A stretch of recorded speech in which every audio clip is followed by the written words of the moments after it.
நிலவும் பொன்னி நதியும் கன்னியின் துணையின்றி என்ன சுகம் இங்கு படைக்கும் பெண்மையின் சுகமன்றி சந்தனமும் சங்கத்தமிழும் பொங்கிடும் வசந்தமும் சிந்தி வரும் பொங்கும் அமுதம் தங்கிடும் குமுதமும் கன்னி மகள் அருகில் இருந்தால் சுவைக்கும் கன்னி துணை இழந்தால் முழுதும் கசக்கும் விழியினில் மொழியினில் நடையினில் உடையினில் அதிசய சுகந்தரும் அணங்கிவள் பிறப்பிதுதான்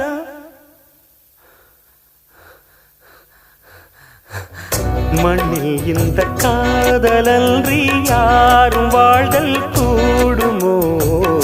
எண்ணம் கண்டிப்பாவையின்றி 7 ஸ்வரம்தான் பாடுமோ